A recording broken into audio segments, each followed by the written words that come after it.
ago. The 26-year-old had been a reality show contestant Ryan Jenkins. Family or, in fact, ITV. Reality TV is something that none of us can take our eyes off of. They all seem to present the viewer a lush or motivating lifestyle that just might inspire you in various ways. But what happens behind the scenes of these shows? Are they truly as happy as they appear to be in the episode you're watching? The lives broadcast in these TV shows don't always have a happy ending. The devastating part of reality TV in general is that it almost always presents a false reality. The individuals in the shows are often exploited and used to grow a platform's reach and ratings. Unfortunately, it's actually genius, mainly due to the level of relation and emotional connect that we tend to develop for someone or thing that we might be interested in. And that's not even just on a reality level. As humans, we're controlled purely off emotion in just about every aspect in life.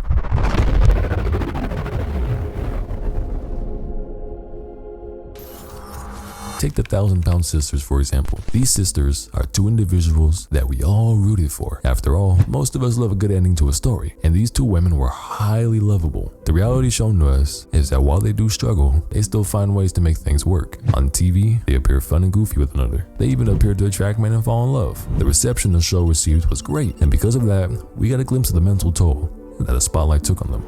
The issue I have with shows like this is that the network that hosts the show often exploits their mental health, and mainly it's for reception. I mean, clearly they were addicted, but let me let you in on a secret. Back in 2015, before the show began, these sisters were not mentally in the best place. It was found actually that in 2015, the sisters had a YouTube channel where, surprisingly enough, they did food challenges.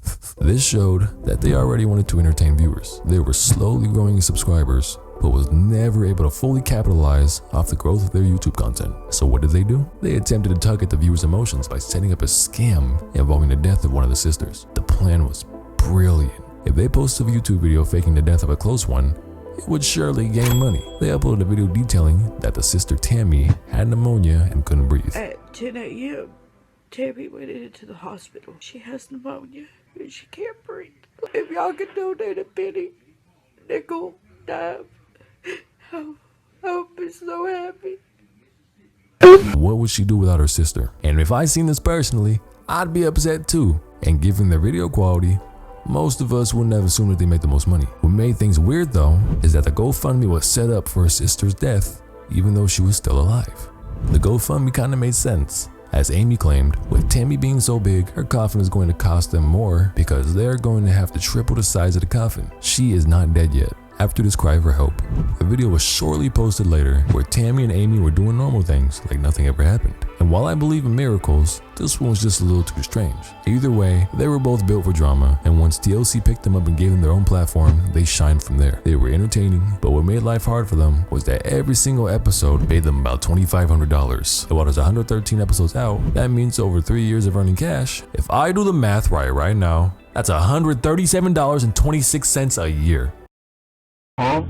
While it indeed is a decent amount of money, be sure to take into account that the sisters were paying for all of their medical expenses. But most importantly, they were fighting food addictions, which food is very expensive. And while you can technically argue that they put this on themselves, addiction is no joke. Thus, if you or your family member needs help, go get it for them or yourself. Because you're important, even if it's to your dog.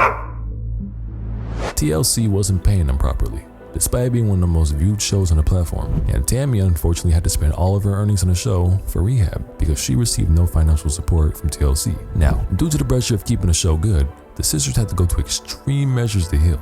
And while healing is good, the journey isn't the same for everyone. Fortunately, Amy lost her weight. She was doing great, but her sister Tammy, she didn't quite meet the requirement for surgery. And that led to jealousy from Tammy, especially as Amy grew to have a baby. And Tammy took years to recover from this. She would go to rehab just to go out, and eventually she got placed under a medically induced coma after her lungs gave up multiple times. Fortunately, not everything's bad though, because eventually Tammy did lose her weight. And while the two sisters had it rough, all while being embarrassed on television, at least their ending was happy, unlike the members of Love Island, whose lives took a sad turn after the season concluded. I would argue that love is arguably the most powerful emotion a human could feel, and it could trigger so many different emotions, whether you're watching it or experiencing it. Love hurts people. Love takes people out of depression, and love can make people kill. But this show took individuals and took advantage of the participants' feelings for good ratings. What everyone's seen Love Island as was a show that took islanders to a villa in Vegas. Why would they call it Love Island if it's in Vegas? There's no paradise or island there. You go there to lose money and see Welvin the Great. What made this show a problem was the effect that it had on the career of Sarah Holland. She was a 22-year-old woman who at the time was crowned as Miss Great Britain. And during the show, Sarah was the beautiful model that was like many of the others who was just trying to find love. She got so invested into a relationship with the co-star Alex Bowen to the point where she eventually fiddled his tempers. And it sounds like every other reality love show we've ever seen. Drama, sex, and impact. But let's put emphasis on impact, because as a result of her actions with Alex Bowen, she was stripped of her Miss Great Britain title. The beauty pageant organizers themselves stated, "We have no problem with sex." But ultimately, it was discovered that they did not condone her relationship with Alex. So yep, it sounds like the organizers got too interested in the show and didn't like her choice of men, so they snatched the crown. This goes to show the impact the show had on the 1.4 million viewers that streamed it. And that impact allowed it to get deeper than this. Many of you might not remember Mike Telasides and Sophie Graydon, but they were two individuals that also participated in Love Island. This show unfortunately helped transition their mental health into a dark place, causing both of them to turn to drugs as a coping mechanism. And unfortunately, both these stars took their own lives before they really got to experience life. But that's not where it stops. In 2019, there was a report of 38 deaths of reality TV contestants, which in my opinion is 38 too much. What I find interesting though is that things are very different in different countries. See, out here in the US, we see a good chunk of bullying, but not too often over TV shows. But the catch is, as a country, I think we have the worst coping mechanisms possible. A woman named Hana Kimura sadly took her own life as a result of online bullying. She starred in a Japanese reality show involving wrestling. And while she was said to be a fan favorite, the bad unfortunately outweighs the good with that level of exposure. And the same also happened with an 11-year-old reality star named Neha Sawan. And yes, you heard it correctly, she was 11 years old. TV networks don't really seem to offer any type of mental support for anyone. They pick the most suitable participant that they believe will generate them revenue. And yes, they will pay the participants, but ultimately, they're banking off the sexual or emotional appeal that the participants or reality stars possess. Everyone always pays attention to the product and not the work put in for the product. And if you look, there's often PR relationships where celebrities have to sacrifice years of their life to keep their image up with the public. Like, let's be honest here. Kim Kardashian, she ain't care about Pete Davidson. She just hopped on the wave. Hell, pay attention to your favorite YouTube couples. Do you really think that they're all truly in love? I mean, it's the same YouTube influencer plus IG model arithmetic everywhere. And look at the divorce rate for Real Housewives or any dating show in that matter. And to top it all off, there ain't much privacy for the two that are dating, which I feel is what's critical to developing and getting to know someone. Do you really think that they were happy?